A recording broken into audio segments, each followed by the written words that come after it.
Hey guys, and welcome to the InnerEkko Gangsta episode 5 review. I'm InnerEkko.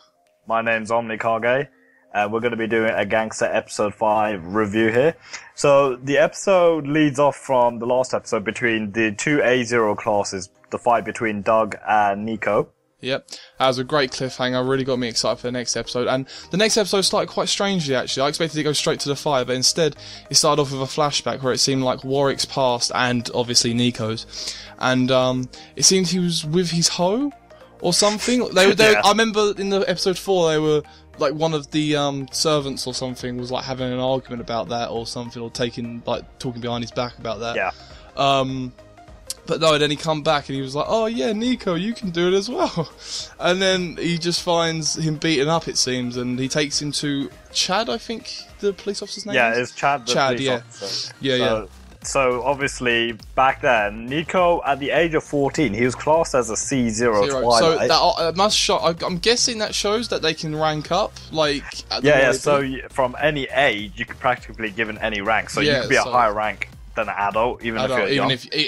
I'm wondering if maybe you have to, no, probably not. But maybe you might have to kill another Twilight to get their tag, or how the ranking system works. That's basically what I want to find out. Do you know what? That's a great thing you put up there, because I think there's a lot of Twilight members out there with many different tags, as we saw when they started the episode. After the flashback, they started off with the actual Twilight Guild, which had Ginger, and their Twilight Guild leader, which I believe is Gina, but I'm not 100% sure about that. And after watching the episode a second time, I noticed something. When you first meet Ginger, or before you even see her face, you see her walk past a couple of just random Twilights, it would seem, and they all have tags as well. So I didn't realise, but there must be absolutely like thousands of these Twilights or something, or maybe they're just like another part of like the humans or something like that. Yeah, so it makes you question what are these Twilights? Are they like genetically modified humans, or there seems to be quite a lot of them during that instance. I'm not sure if to bring him into this, but it kind of reminds me of, if anyone's watched Tokyo Ghoul,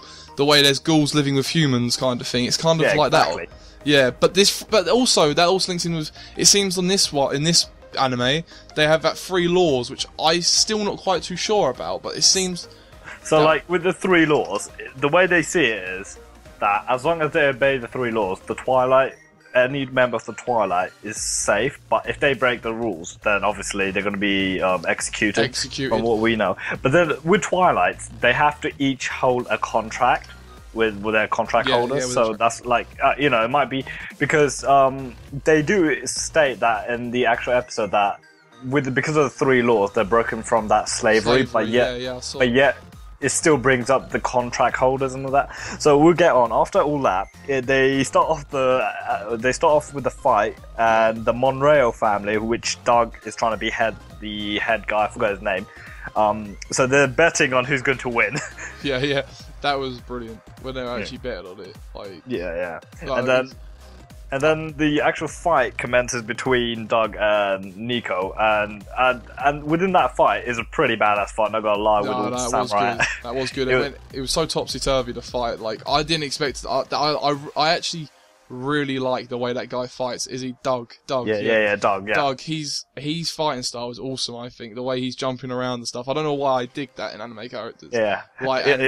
And when he pulled out them like knives or whatever they were, the daggers, with the coat maneuver. Yeah. It's like for like, I don't even know how old he is, but he's an A0 that young. He even seems like practically seemed like during the flashback.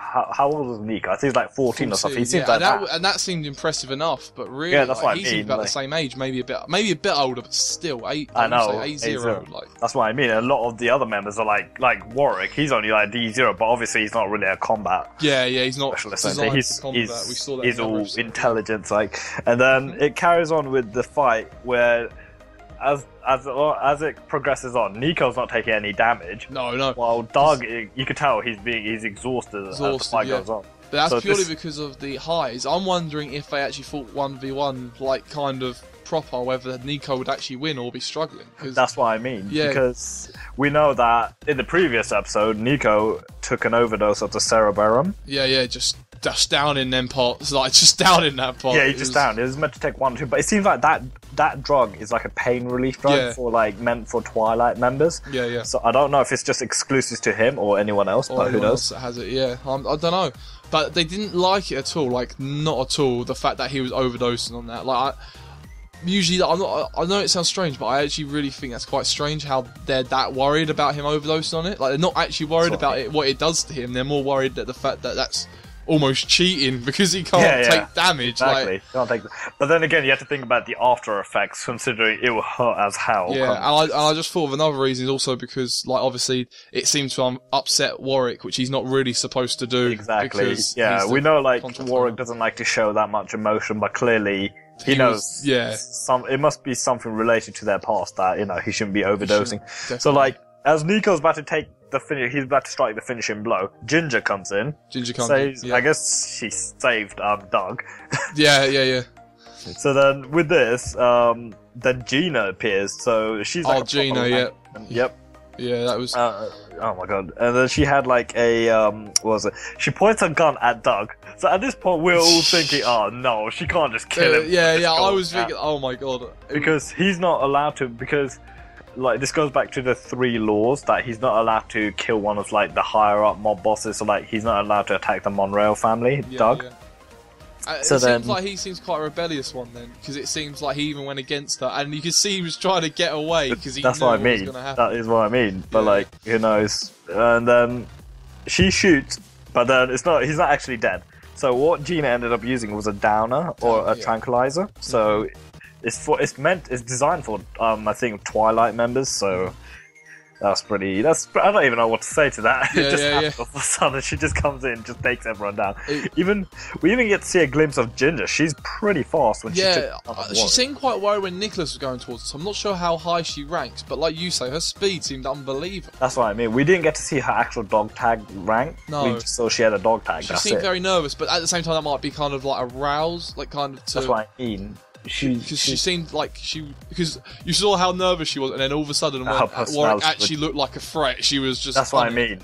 She looked like she was about to kill him.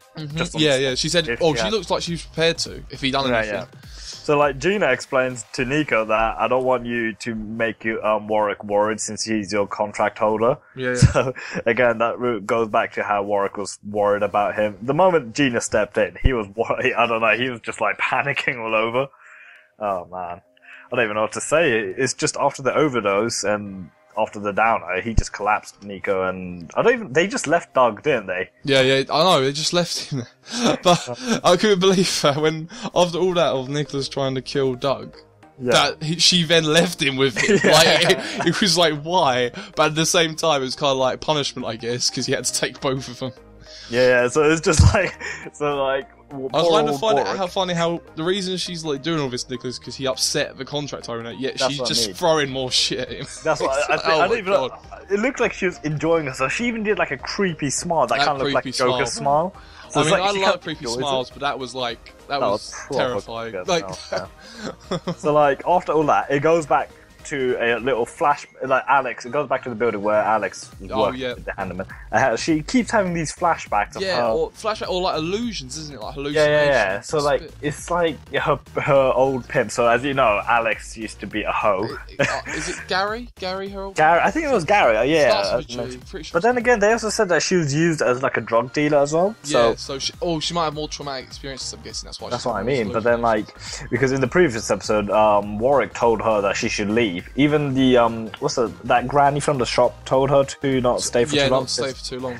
Because that's what I mean. I can't wait for the future of this series purely on the fact that stuff like that, like you can tell it's foreshadowing what's going to happen. That's what I mean. Because there's going to be so much more history between all of the characters. Like exactly. Because we know that Nico and that woman, Veronica. We don't even know who she is. We don't even know who Veronica is, and that looks really like something. Definitely has that appeal factor to this anime. Like kind of you want to keep watching it. If I'm pretty sure if it was already out, I would have watched it within a day. Like how it does it, like the fact that obviously we'll find out what. I mean, we knew that Gary she's obviously had traumatic experiences working for him, but it seems to go a bit deeper than that. Yeah, obviously considering she keeps having hallucination every single day. It's like exactly. And then you've got people like obviously we've got Warwick and Nicholas's tales, who seem to be like getting foretold really slowly, but like. Yeah, and that seems really interesting. But they're giving you a bit of a clue how it started off. But like, it looked like with Nico, he did something. Like, he had blood all over him, so we don't know what happened with Warwick's parents or not. Yeah. So then after that, the episode moves on to them, like Warwick taking Nico and Doug to Dr. Theo. Yeah. Like, he wasn't there, but and he kind of leaves them with Gina. Yeah. I don't know why Gina did that, but. Yeah, so like the Warwick tries to phone the office, the handyman office, but obviously Alex is not there, so we don't know where she's gone. And we don't know who that mysterious man was who. Yeah, exactly. Who was knocking? She thought it was a hallucination and knocked on the door, so it can't be Gary. We've known he's dead. Like I was kind of thinking whether it was Dr. Theo or not, but we don't know because it's just some shady character, wasn't it, going on? Yeah, unless it's like something like I don't know, like the Gary is like an immortal kind of Twilight or something like that. But I don't even know if he's a Twilight or not. He could just be a rich snob. Yeah. Exactly. We don't even know anything about his character. Just all of a sudden she got kidnapped. It's a bit strange, but, yeah. So what would you rate this episode out of 10? I'd give it about an 8. I'm not gonna lie. It was a good episode. It was a bit. It was a bit slow starting. I thought that as well. And the thing was, episode 4. Yeah, 9, 10 out of 10 was. I loved the episode, and the way it ended, I was like so excited for this episode. And I'm not saying it was disappointing. It was still a good episode. Like I said, 8 out of 10. It was a good episode. Just didn't seem to like you say, not as pacey as the other one. Yeah, exactly. Because what I would have preferred is that they carried on the fight, and then they could have all that stuff coming in. Yeah, exactly. I wanted like the first half of the episode to be the fight and everything like that. Exactly. And then like you say, the second part would be the story leading into the other episode. Yeah, exactly. But they obviously a very good episode. Just so much seemed to happen in that episode. Like so many different stories kind of branched off, and it was like, okay. By the end of the episode, like, where am I? That's what I mean. They need to. I think with this anime, they need to fixate so like you know where you are because they do jump. Because there's so many. Like we said, like there must be some sort of story with the 3 laws. We don't know whether that involves Warwick or not, and people like that, or whether it happened even before them. We don't know. Like that's what I mean. But like clearly they brought that law just to free the Twilights. So yeah. So goodness. But like if you've enjoyed this review, comment, rate, and subscribe, and be sure to check out Gangsta. It comes out every Sunday. So I hope you enjoyed the episode, and I'll see you later.